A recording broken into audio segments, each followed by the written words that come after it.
Hello everyone, welcome to my channel. Today we'll be discussing how AI art has caused me to want to create more than ever. In the background is a watercolor speed paint of a character I've been concepting for my upcoming kickball themed manga. Let's get started.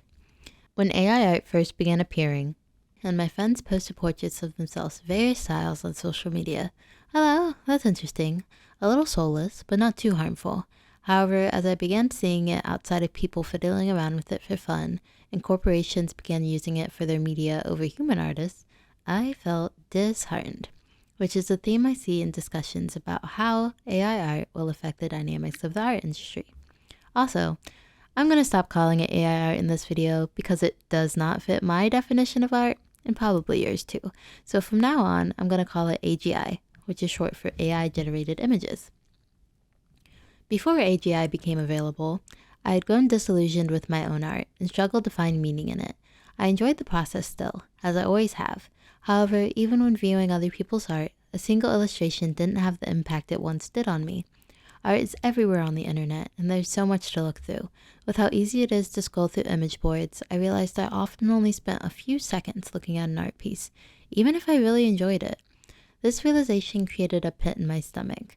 I stopped posting on social media as I figured if I, an artist, only spend a few seconds looking at art, what reason would anyone have to enjoy my own art? What was even the point of sharing? One unintentional benefit that AGI has had is that, at least for me, the influx of images has caused me to appreciate the time and effort put in traditional art. Because images on the internet are now blended with real and AGI, I now have to inspect every art piece I come across if it's a new artist to me.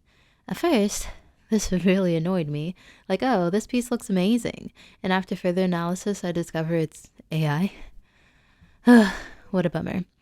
However, this has caused me to sit with pieces of art for far longer, especially those created by a human hand.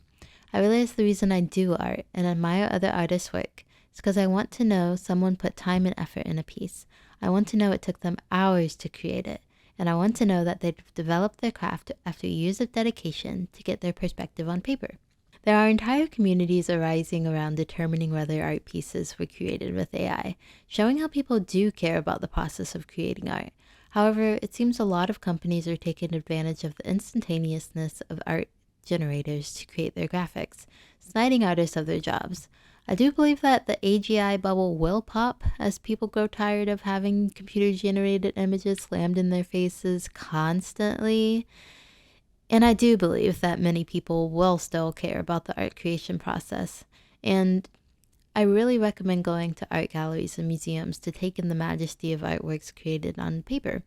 Being able to see how different mediums are explored on canvas is a wonderful way to restore your love for art. A computer can't create texture, but you can, emotionally and physically. Traditional art will always be valuable, precisely because it holds memories and transforms them into something new. The art created by you and all artists would never have existed without real input and connection to the piece being made. AGI simply doesn't have that aspect. It's hard to even call it art, as really and truly, you're just clicking a button. Like, I know they say, I went through thousands of images to find the right one. Oh yeah, okay, sure you did, buddy. You didn't make it though. And you can't make any adjustments because you don't actually know how to do art, you poser. And yeah, AI is still prompted by users, but the creation process misses the hands-on approach that artists have. They can plan, fiddle, and manage every aspect of their work, while AI depends on a network of already created images. Stolen images, I might add. New ideas can be imagined while AI is limited by what it has access to. In the same way, humans are bound by that as well. Yet we don't have the plethora of endless noise that AI generators source from. Instead, our art is developed by our own lived experiences. These limitations give artists their voice and art style that is unique to them and could have only existed thanks to them. It is a curated visual library inspired by the emotions and memories that only that individual can access. And that's one of the reasons I do art. Because it's mine, completely mine, and no one can ever take that away. I am the creator, and I think that's why people should do art and will always continue to do art. Because as humans, we make things and we share them with people. Traditional artists have had to adapt to new technology in the past as well, with the invention of photography. No longer is traditional art the only way to capture a record of the world. Now the common person could have themselves and their families photographed. Rather than relying on an expensive portraiture artist, patrons would now have a new way to have their ideas imagined through a medium that everyone would eventually have access to. With photography on the scene, no longer could royalty rely on painters to add a beauty filter to their paintings. Take, for example, Queen Victoria, whose reign began before the invention of photography. Her case is a unique study on how photos influence how people perceive someone they'd never seen in person, as a painting will never capture the true likeness of someone like a photo can. Her painted portraits were edited in order to make her appear more aesthetically pleasing, and as the common folk would never have a chance to see their queen in person, these images were taken as the truth. However, when portrait photography became available, so did the objective reality of what she looked like.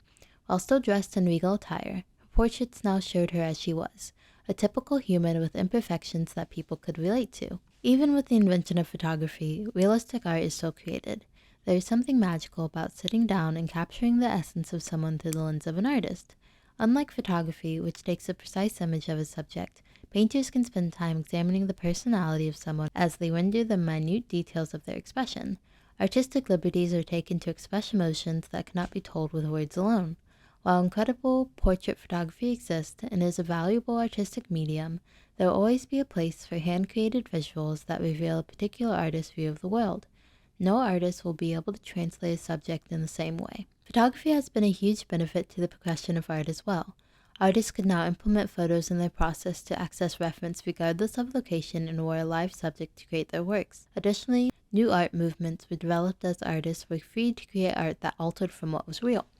Creativity exploded with art movements such as Impressionism, Cubism, and other methods that could abstract reality. Colors were expressed on the page that differed from our world that gave us unique and beautiful renditions of an artist's mind. AI-generated images are just a new technology that artists will have to contend with and adapt to, whilst reflecting on what our own values are around art creation, no matter what form that takes. AGI may be aesthetically pleasing and diverse, but it is only a muddled reflection of the vast ocean material it's taking from. While it's incredible that technology has progressed so far, and I do think AI has benefits in certain industries, it lacks the soul and depth that comes with sitting with your own creation. As we wrap up the video, I'd like to explain a little bit of my artistic process for the art you've watched being created. This artwork is an exploration of the line that I've had floating around in my head for a while. The phrase is, I just wanted to see you cry. The idea is that someone is watching an unseen person whom they've wanted to see in tears. My plan is to do a series of two people who convey the opposites of the concept. The victim, and in this case, the offender. For this girl, she is definitely enjoying someone's despair after pulling a fast one over them. I wanted super thin eyebrows with a strong arch to convey her deviousness. Her hair and hands are manicured to show that she takes a lot of pride in her appearance. Lately, most of my art has been mixed media. I find that I can get the detail I want with markers and fine liner pens while I use watercolor to expand on larger areas. I mostly use the Yuko Higuchi whole plane watercolor set that I got in Japan a few years back. The colors are so vibrant and curated excellently. Interestingly, the set does not contain a white, so I have to get creative when tinting my colors, generally diluting the amount of pigment used by having different percentages of water on the brush. I feel this constriction has actually helped me to get my colors more saturated and lively, as I can't depend on white to make them lighter. The reference photo I used is from Pinterest, a site that used to be such a wonderful tool for creators that is now drenched with AI-generated images. I recommend changing the settings in Pinterest to limit AI images being shown, but it is not perfect. Additionally, I plead for you to do your own research on whether an image is AI, as many people comment that a picture is without providing evidence. By researching images on your own, you'll begin to learn what sticks out as AI and refine your detection abilities. You'll also benefit like I have in enjoying the inspection of real art, taking the time to immerse yourself in the details of an artwork. With AGI being so prevalent, artists need your support now more than ever. We can fight AGI by interacting with true artists and having dialogues about their art processes and how their art makes us feel. If you would like to support me in my efforts in creating a new community surrounding the wonders of art, please subscribe to my channel, like the video, and comment below your ideas about AI and how has it affected your perception of art, as well as if it has made you want to create more, or not. Thanks for watching, and I'll see you again soon. Keep creating. Bye-bye.